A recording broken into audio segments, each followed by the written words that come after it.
Assalamualaikum warahmatullahi wabarakatuh. Bismillahirrahmanirrahim. Alhamdulillah. Wassalatu wassalamu ala Rasulillah wa ala alihi wa ashabihi wa man tabi'ahu walah. Rabbi shrah li sadri wa yassir li amri wahlul 'uqdatam min lisani yafqahu qawli. Wasaddi lisani wa qalbi bihaqqi Muhammad sallallahu alaihi wasallam. Subhanaka la ilma lana illa ma 'allamtana innaka antal alimul hakim. Tuan-tuan, puan-puan, muslimin dan muslimat yang dirahmati Allah. Alhamdulillah, pada malam yang berbahagia dan bertuah ini kita dapat bersama-sama berkumpul beriktikaf, mendirikan salat maghrib jamaah, dan kita ikuti dengan kuliah maghrib yang diamal saya pada masanya mengenali alam jin. Maka ramailah pada malam ini. Tajuk ni agaknya menarik, agak jarang kat masjid ni ramai macam ni. Maka malam ni ramai, alhamdulillah. Sebenarnya tajuk yang diberi ini bukanlah artinya nak beri cerita hantu pada malam ni, bukan. Tetapi supaya kita kenal jin itu. Apabila kita kenal dan peranan dia dalam dunia ini, dan bagaimana kedudukan dalam di akhirat nanti, dan supaya kita tidak syirik oleh kerana tidak kenal peranan dia, tak tahu perangai dia, tak tahu tabiat dia, tak kenal siapa dia, maka kita kadang-kadang boleh bawa kepada syirik, boleh bawa kepada menduakan Allah Subhanahu Wa Taala. Itulah maksudnya kita nak bawa cerita jin ini. Bukan maknanya nak cerita orang kenal ni, nak tahu hantu bagaimana. Itu niatnya sebenarnya. Orang-orang di bandar ini pun masih lagi perangai orang kampung juga. Orang bandar dah mengaji tinggi-tinggi di Amerika, London mengaji. Tapi bab jin ni lebih ke orang kampung juga perangai. Bukan orang Kelana Jaya lah, orang kampung lain lah ni. Jadi artinya kadang-kadang kita dah mengaji berpuluh-puluh tahun, dia masih lagi ada rasa bahawa jin itu berkuasa. Jin itu ada suatu kuasa pelik yang boleh menunjukkan jadi. Maka dengan demikian nak diterangkan bahawa jin ini kita jangan terlalu takut dan jangan terlalu berani. Dia takut dengan kita, tapi kita pula bodoh takut dengan dia.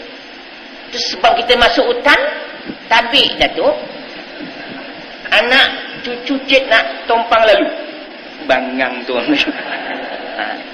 Ni sebagai mukadimah, belum start lagi ni. Tuan-tuan dan puan sekalian, begini, jin ini jimnun. Jimnun ni berasal daripada jan. Berasal daripada jan. Jan itu maknanya ialah bapa. Namanya Azazil. Namanya ialah Azazil. Gelarannya jan. Jan tu. Macam Nabi Adam, gelarannya Abul Bashar. Namanya Adam. Abul Bashar maknanya bapa kepada manusia. Jin ni namanya Azazil. Gelarannya Jan. Jan tu maknanya bapa jin. Kita bagi nama anak Muhammad Jan, bapa jin lah tu. Ada kasih. Ya. Jadi Azazil ini merupakan satu makhluk Allah yang Allah cipta dia daripada api, daripada lidah api. Wa khalaqal janna mim marijim min nar. Allah cipta bapa jin ni daripada lidah api. Ujung api, ujung tu yang biru tu. Artinya dari api itulah dicipta jin.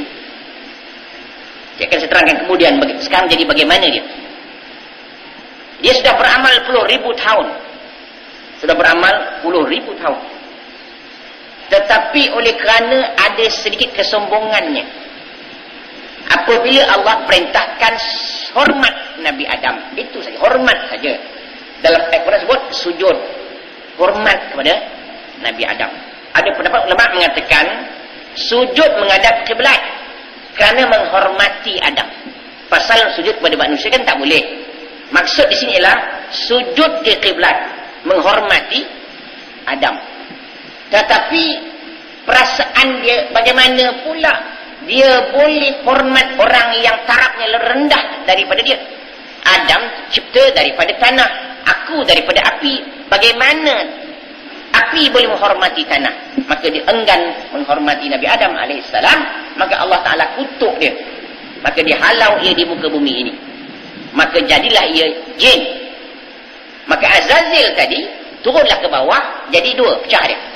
Satu jin, satu syaitan. Tetapi kedua je sama. Apabila peranannya berbeza, namanya berbeza. Dia tetap syaitan itu juga jin. Jin juga syaitan. Tetapi oleh kerana pecah dia jadi dua, jin satu, syaitan satu. Yang jin ini ada Islamnya, ada kafirnya. Yang syaitannya tak ada Islam. Semua kafir belaka. Ingat. Kalau kita jumpa jin, ini mungkin Islam, mungkin kafir. Jumpa syaitan, ini Islam kot, tak mau dia. Dia mesti kafir. Maka makna jin itu, makna dia dalam bahasa Arab, bila beriring-iring perkataan jim dan nun, maknanya tak nampak. Dalam bahasa Arab, apabila beriring-iring perkataan jim dan kemudian nun terus, maknanya tak nampak lah. Maka jin memang tak nampak dah. Jannah, syurga, tak nampak juga. Junnah, perisai, tak nampak orang seberang sana, kan? Janin, orang dalam, anak dalam perut, kan tak nampak juga.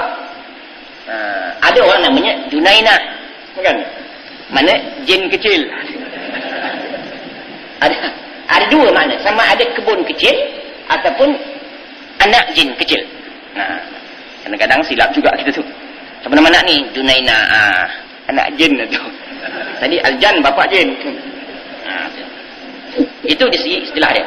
Maka jin ini, jin dia turun ke bawah, jin Islam, jin kafir. Jin Islam terbahagi pada dua, jin baik, jin jahat.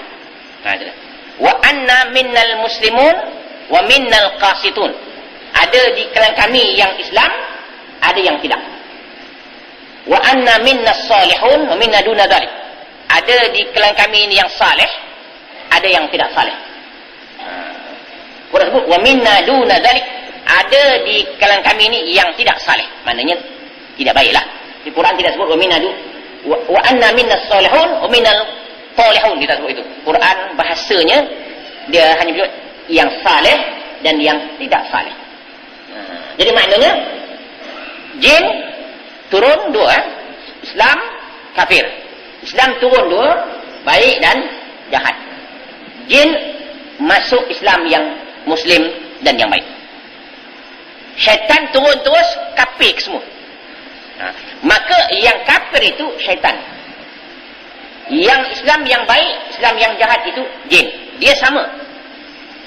Apabila berubah perangai, maka nama je pun lain.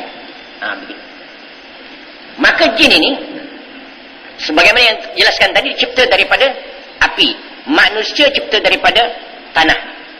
Maka jin oleh kan cipta daripada api, makanannya pun daripada api. Makanannya pun daripada api. Asal dia. Manusia cipta daripada tanah, makanannya pun daripada tanah. Maka kita makan nasi beras daripada tanah. Durian daripada tanah. Kita makan ikan makan lumut daripada tanah. Tanah juga ada. Dalam arti kata, apa saya makanan kita semua daripada tanah. Sayur-sayur pun dari tanah. Makan kambing makan rumput kan dari tanah juga. Bermakna kita makan tanah. Kita makan Maggi tu, Maggi kan ada unsur tanah sedikit tu untuk mengeraskan, melembutkan dia. Maggi tu ada juga unsur tanah dia. Maka jin dicipta daripada api, maka dia pun makanannya daripada api. Maka asal makanannya ialah makan asap. Itu sebabnya kita dilarang memasang kemenyan. Orang Melayu, orang mati pun kemenyan, orang kahwin pun kemenyan, ulang masuk rumah pun kemenyan, macam-macam kemenyan. Malam Jumaat orang Melayu pun pasang kemenyan. Siapa suruh? Tak tahu. Malam Jumaat pasang kemenyan. Ni orang Melayu punya perangai. Kemenyan itu bomoh punya. Bomoh mesti pasang kemenyan. Dengan demikian dilarang kita berubat memakai kemenyan. Asap dia tu. Asap dia busuk